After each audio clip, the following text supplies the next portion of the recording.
每天都有一些人在这边打乒乓球啊。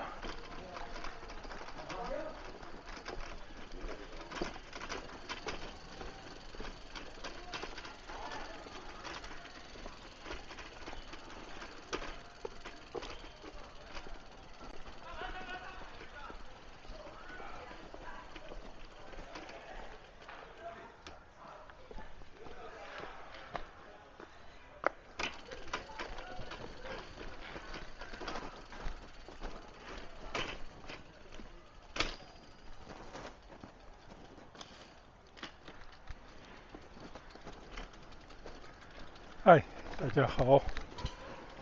今天天气凉了啊，大概20来度，但是呢，村民们还是非常热衷于运动。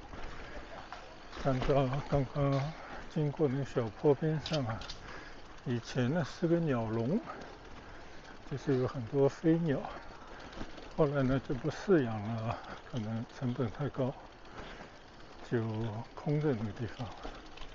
但是呢，现在就被一些应该是同龄人吧，跟我年纪相仿的一些人呢，就利用起来，放了一个乒乓球桌，就3、5成群的，每天在这个鸟笼里面打乒乓球。他们也很会想办法啊，用了一些网状的东西呢，把它封闭起来，这样球呢就不会跑到外面去啊。甚至那天我还看到有一位老哥，还专门安装了一个乒乓球发球机，就一个人在那边练球，我觉得挺有意思的。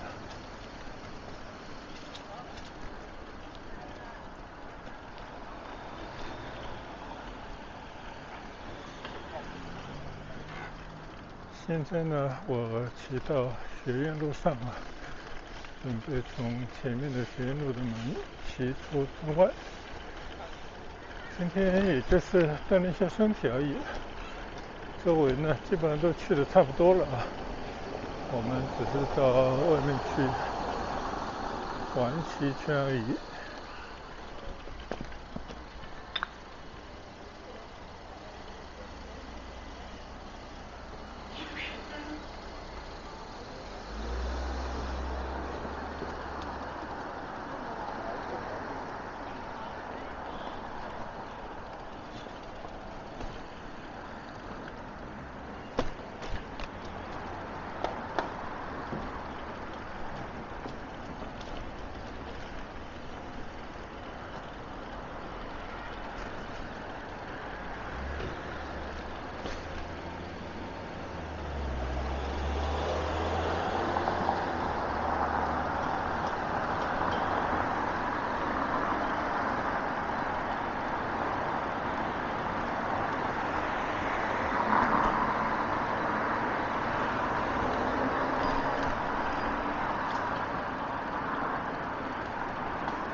今天呢，我就打算走一下市广路，然后到西环路那边呢，有市桥的一座大桥啊，应该是3桥吧。然后从那边呢，就打算沿着市桥水道往回骑。最终呢，应该会经过景观大道回来，大概是这么一个打算啊。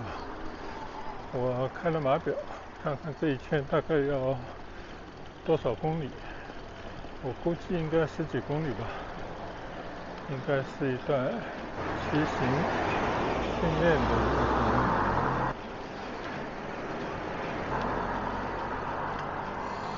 来到这边我就发现我错了啊，这是一条走人的路，非常的狭窄。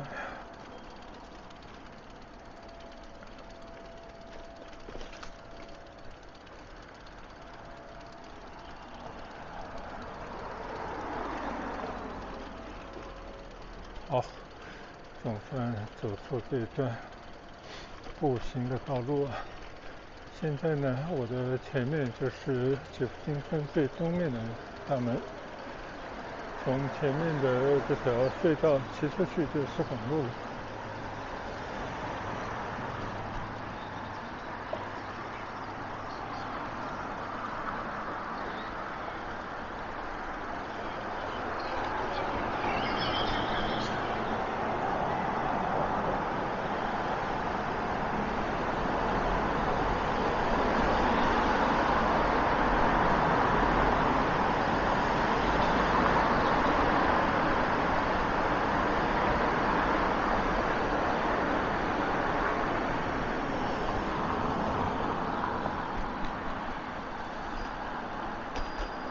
左侧呢，就是祈福新村的所剩不多的几块地啊，靠大马路的这块地呢，正在进行施工。过几年看看啊，它能长成什么样的一个大楼出来。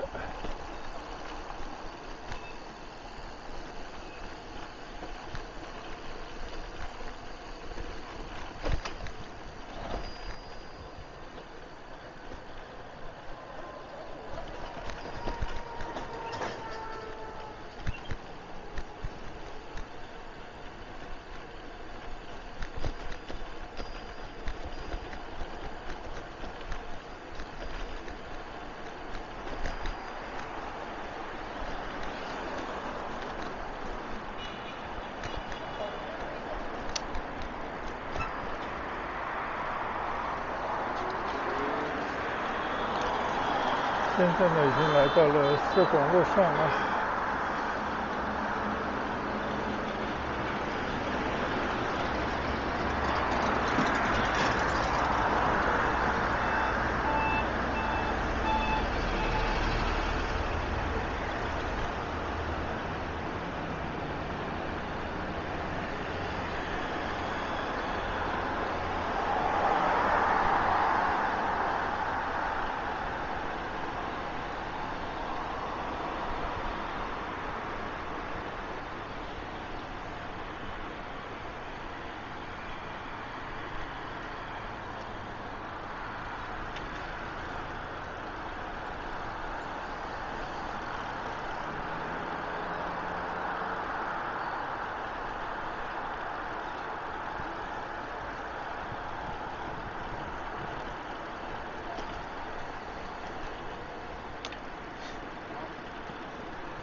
经过小罗村。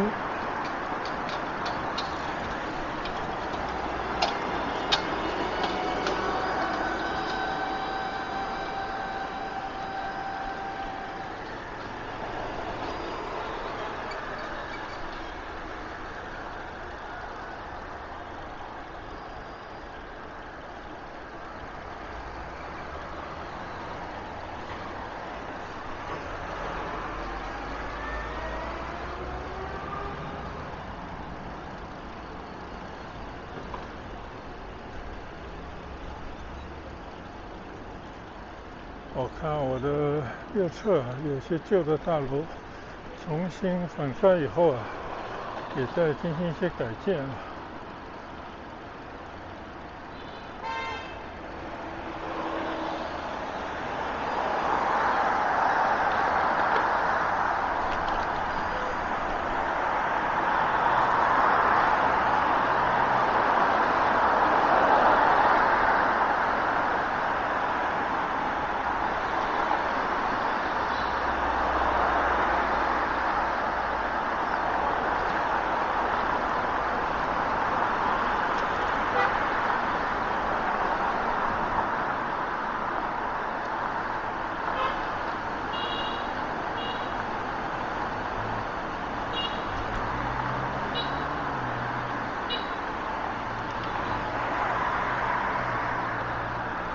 现在已经来到了大罗塘村边上了。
经过大罗塘珠宝小镇，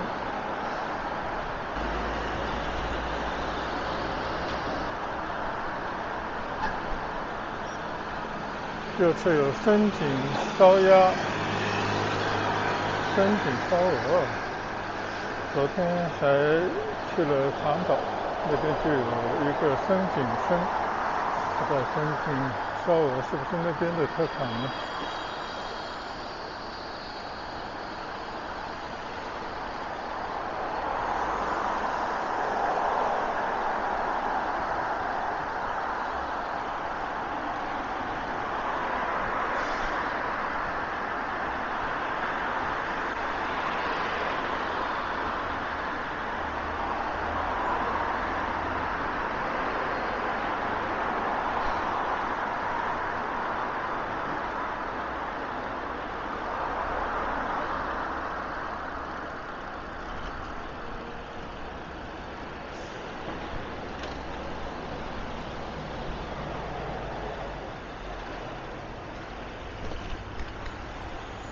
骑了不到4公里现在呢右转到西环路上了。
这条西环路上呢，这些年也在进行快速化的处理所以呢，建起了一些这样的横跨马路的过道，中间呢就进行了一个绿化带的建设绿化带中间呢就有一些金属的栅栏，但是老百姓呢有时候不讲究他们就近过马路，所以我刚刚看到有这样的标语：谁要破坏中间的隔离带呢，刑拘15天，蛮重的一个处罚但不知道管不管用。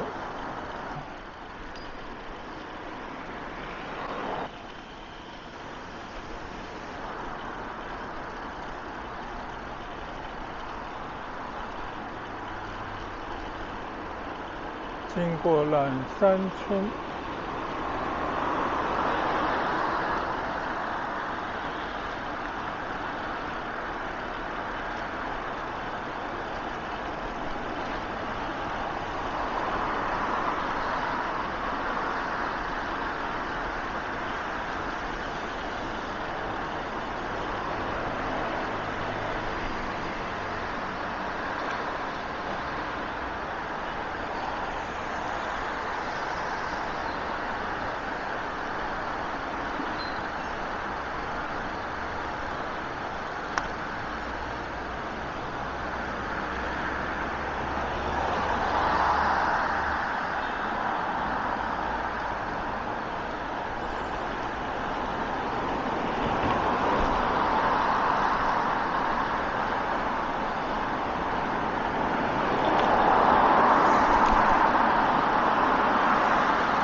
看到牌子上写着左转1公里就是西坊大院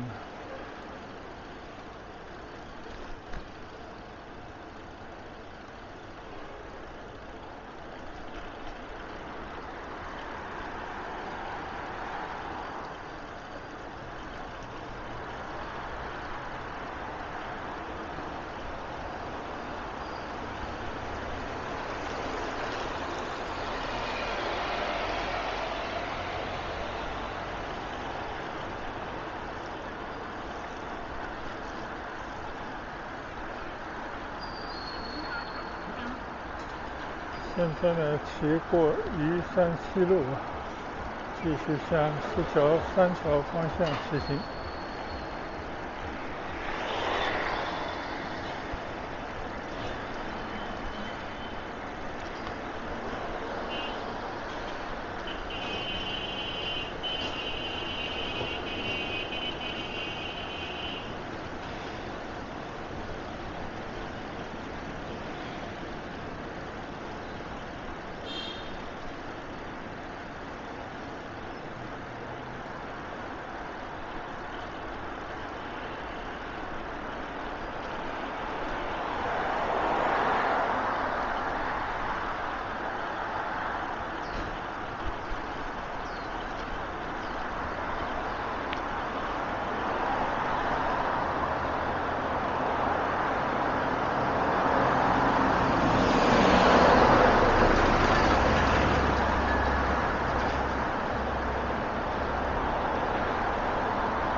西环路呢是我骑过多次的马路，没有什么新鲜感，但是这条非常好骑的马路。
前面呢就是四桥三桥了。以前呢我一直以为都是要骑到桥上才能下桥的，但其实并非如此，就顺着右侧这条匝道呢就能够去到四桥酒家边上。所以我今天也是省点力就不上桥了。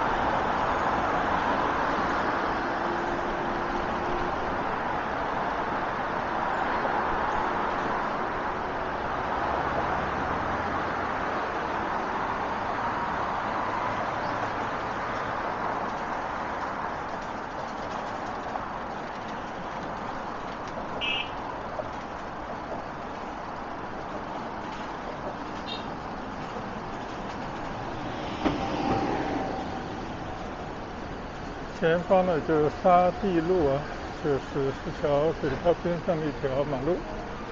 我正是要循着这条马路呢骑行。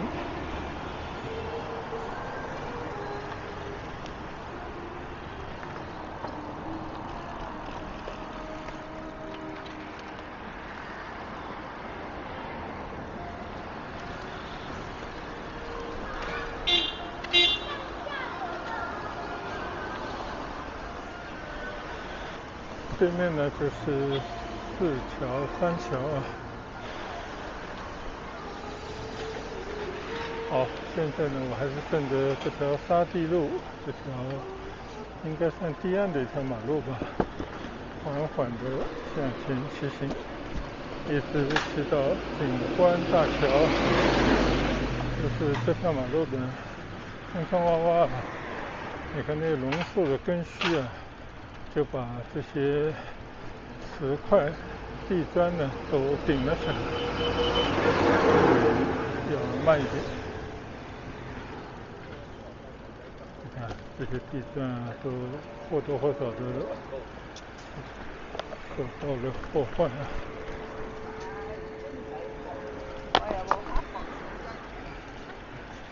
但这边呢，你看左侧非常开阔的河面，就有很多钓鱼爱好者呢在这边垂钓。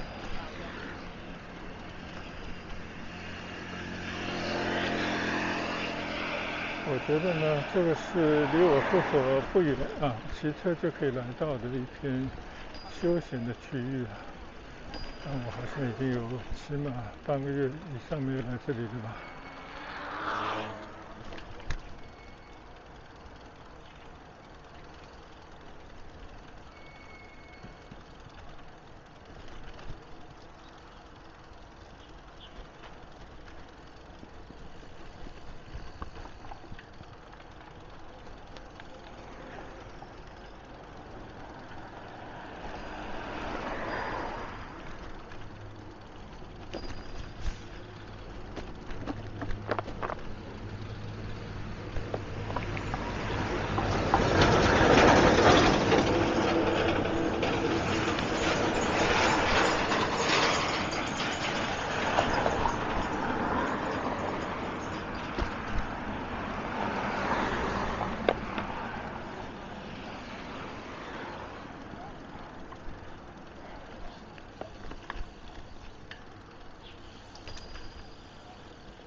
缓慢的骑过了这一段高高低低、起起伏伏的小路。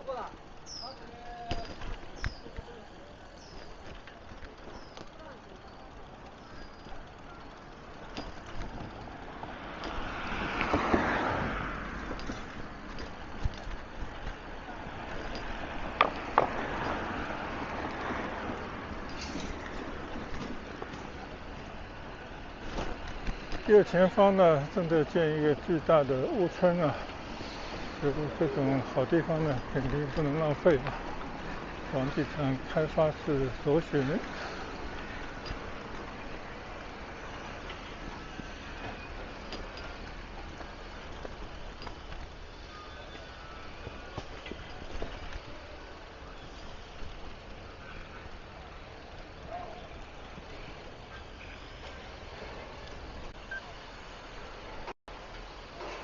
根据谁开发，谁就修整好周围的环境这样的原则你看我的右侧呢是一个玉城的楼盘，叫揽江映月那它门前这段靠江的平台、马路等等呢，就由它负责。你看这边就整得比较干净。我们到这边来歇会看看江。这个就是四条水道，一直过去呢就会分出平山冲，还有就是龙湾冲2条。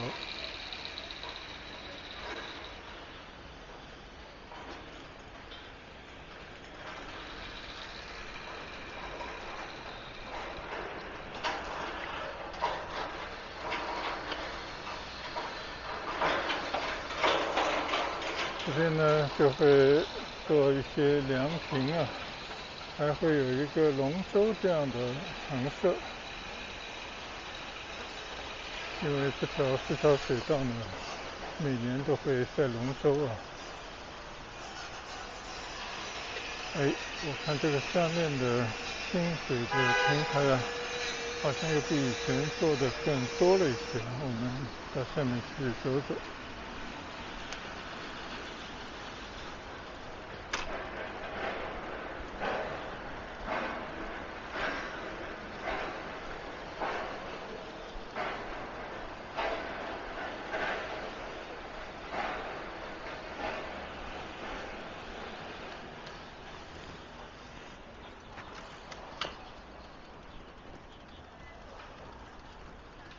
刚刚是在上面的那条马路上骑行，现在呢，我来到了它的下面有更清水的平台。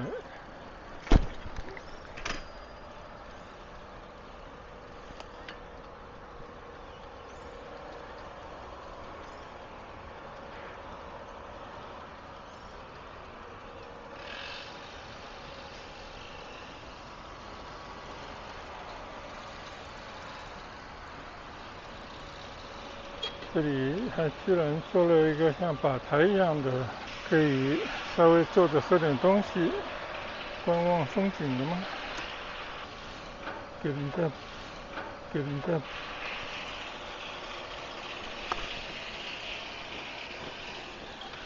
好，我们继续向前。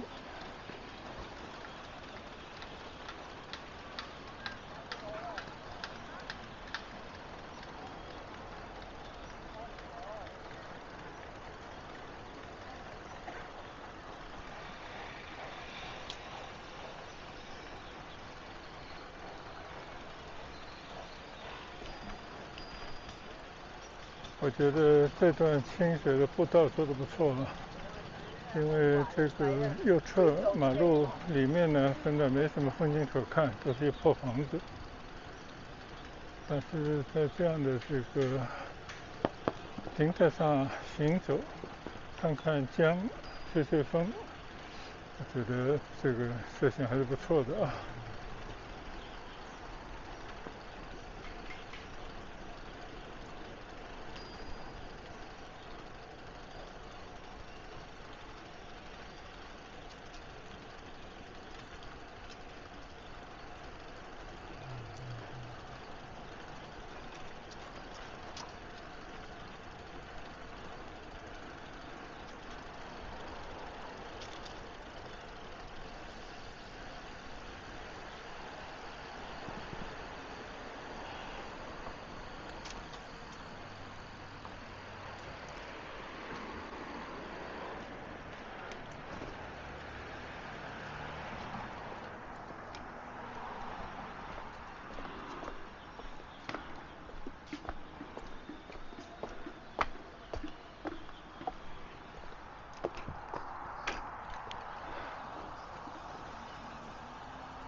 右侧呢，这是莲湖生态公园啊，我上次专门到里面去骑行过。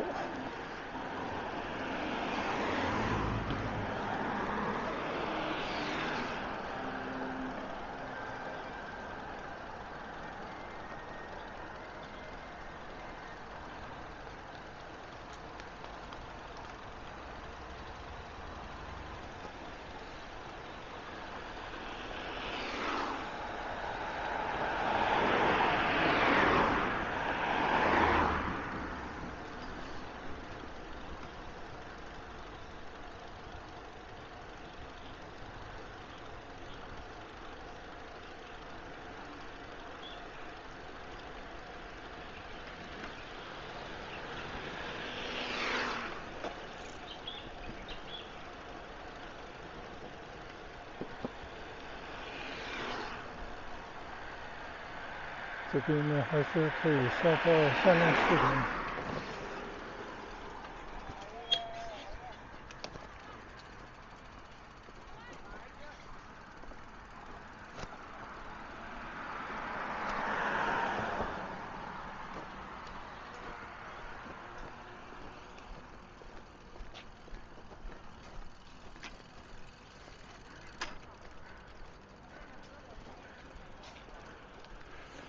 今天的水啊，稍稍的少了一点，我看一些河床都已经露了出来。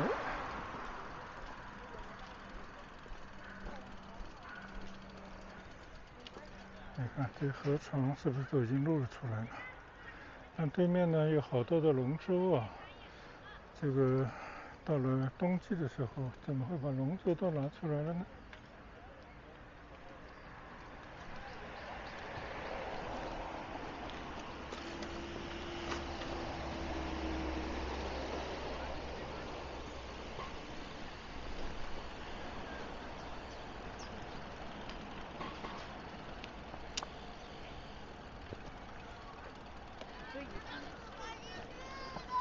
现在呢，我又回到了河边来骑行了。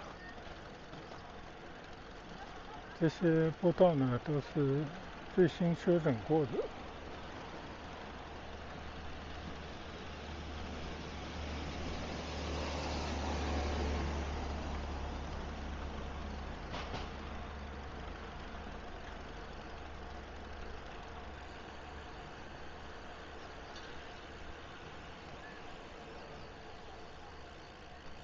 你看啊，河里这些龙舟，有很多垂钓的人，还有就是这边的一些榕树啊，姿态啊非常奇形怪状啊。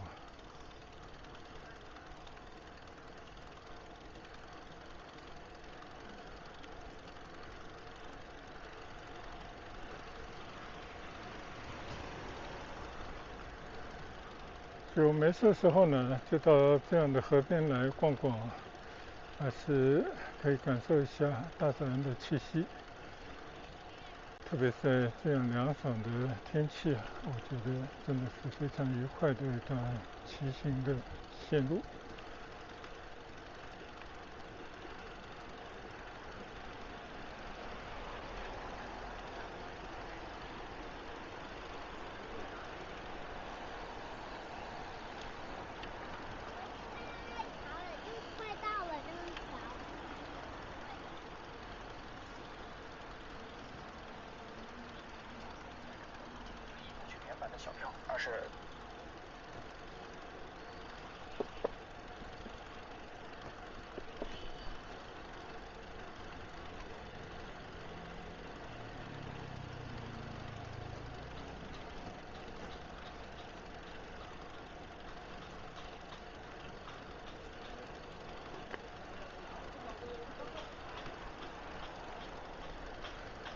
据说啊，钓鱼号称中年男人第一大爱好。当然，我不知道这个数据从哪来，准不准确啊。但是根据我经常到外面骑行啊，只要有水的地方，肯定有人钓鱼。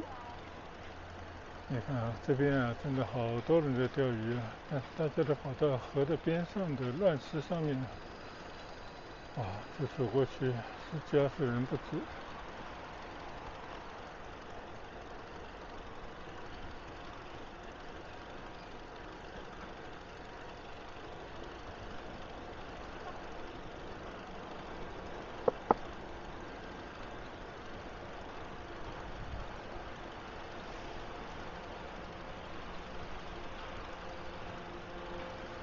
看来今天骑下来还是对的，这条路好像被打通了，以前我记得都是一节一节的。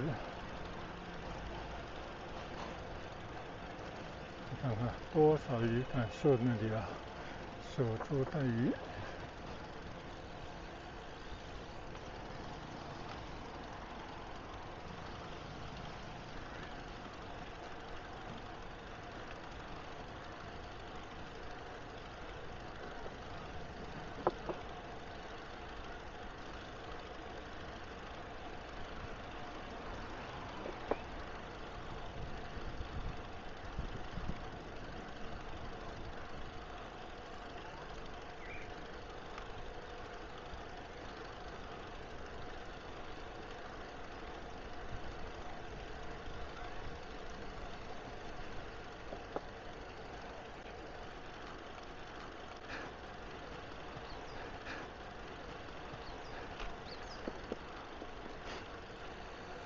就是这边啊，就是水少了很多，你看，应该是季节性的关系吧。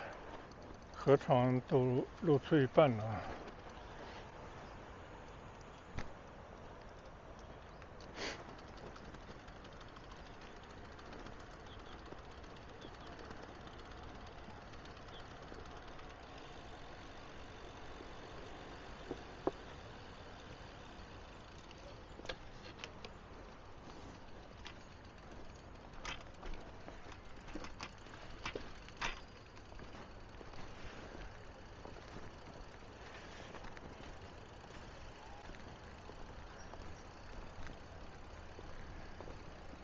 这应该是一片湿地了，看这些淤泥都露了出来。可我记得以前这个水是没过这个淤泥的。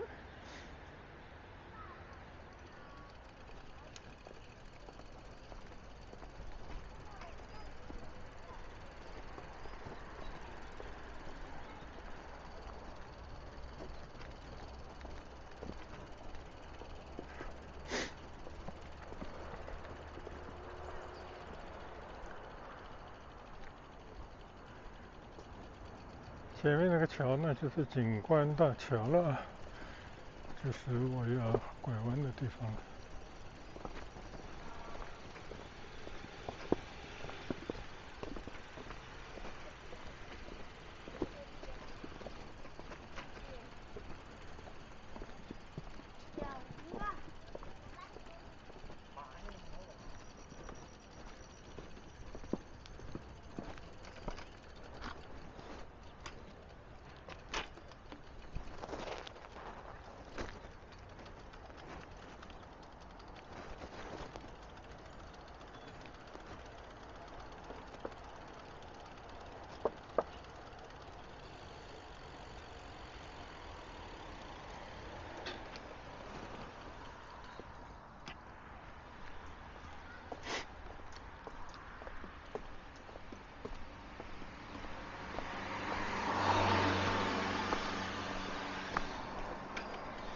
我在这条路上骑行了很多次了，经过这个海景轩园林农庄也很多次了，但我好像还从来没有进去过。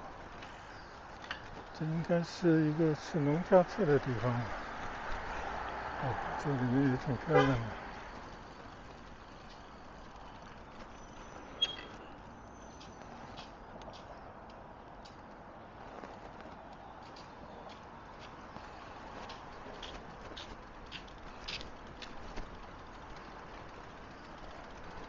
你看这些散养的鸡呀、鸭呀，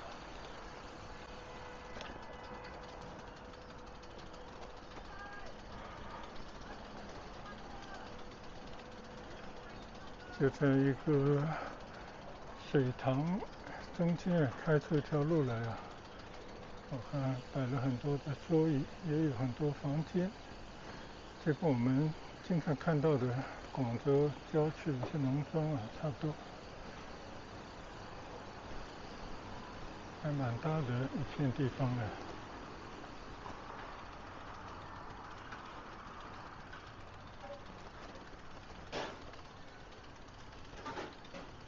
这应该是一片可以吃饭的地方。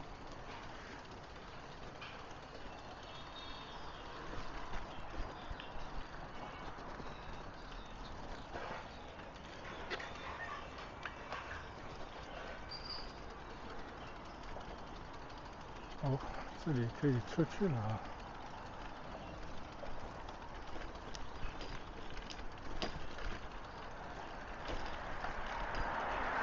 很不错的一个农庄啊。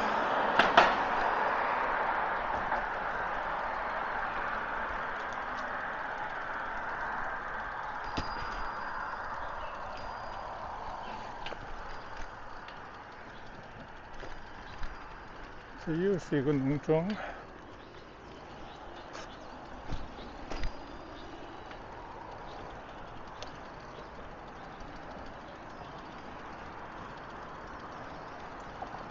我的左侧呢，就是景观大桥的引桥了。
右侧这个里面呢，还有一个卡丁车的赛场。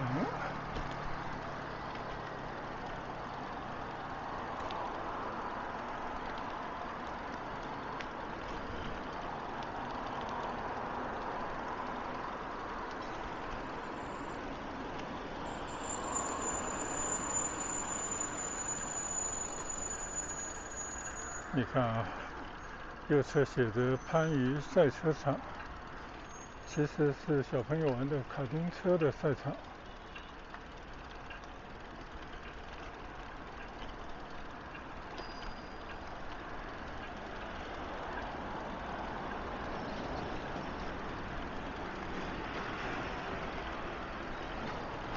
马路对面呢，就是横江村了。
我感觉番禺这边的很多的乡村呢，发展逻辑大概就这样了。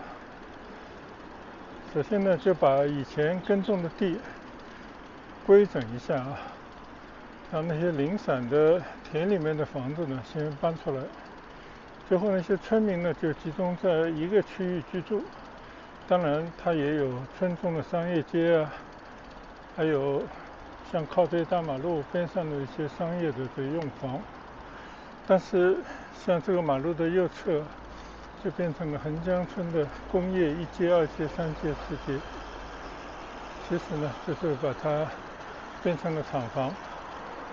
这是第一阶段，就随着这些工业用地啊，可能是成本的增加，或者呢就是产品的转型啊，就慢慢的就搬到更边远的地方去了。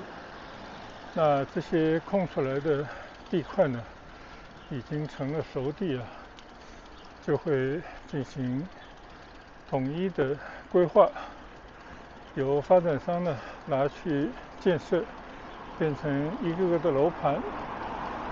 有了楼盘，来的人多了呢，这边呢就会有更多的商业，甚至呢会变成现代化的城区。那么这些村民呢会跟这样的城区相互交融，共生共存一段时间。那如果有更多的利好，更大的发展，那这些乡村的房子呢也会拆迁，变成更多的城区，大概就这么一个过程吧。所以几十年呢就是沧海造田，其实呢就是把很多的农地啊经过几次的变化，就变成了居住的用地、商业的用地等等啊。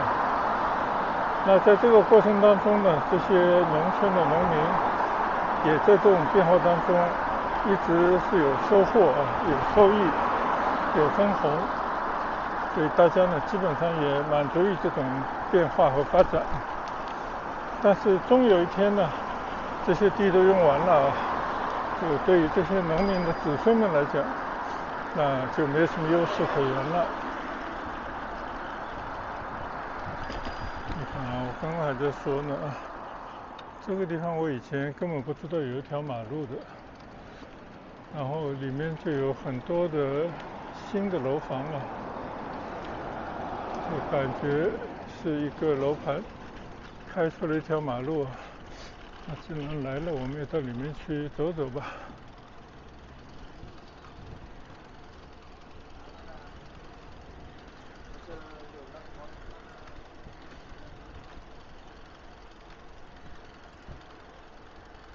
所以这边的另一种发展的逻辑呢，就是你发展商拿了地啊，你就要把附近的配套，还有就是一些原本是政府要做的事情，比方说建学校、建医院、建商业配套等等呢，都由发展商一条龙来进行。起码呢，这些马路绿化你得给我搞好。所以你看，这片地方呢，已经变成了一整片的住宅区了。那这些马路呢，我想想全部都是新开出来的，以前应该根本就没有这些马路，所以应该也没有几十年的时间就变成了这样的光景。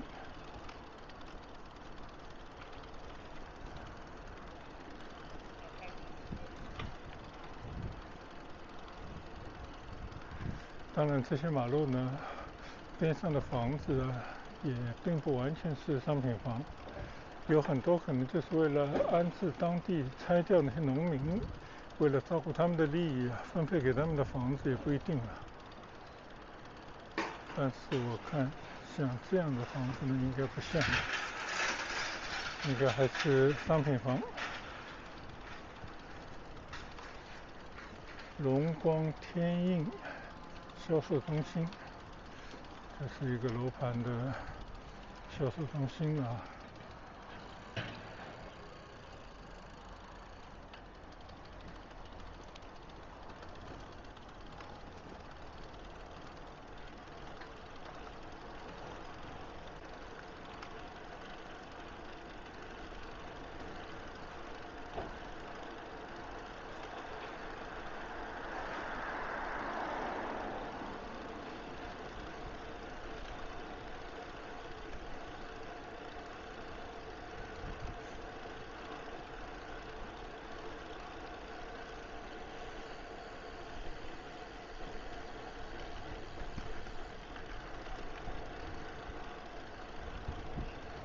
你看，右侧已经建了不少房子了，这些房子呢都还是比较新颖的，比较新的款式的住宅楼。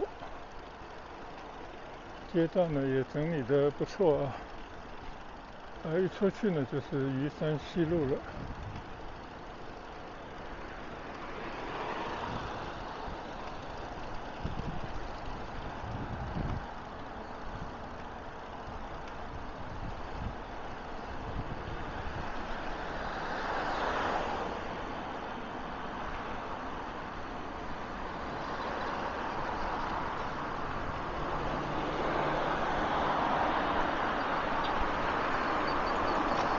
现在呢，我又回到了鱼山西路上。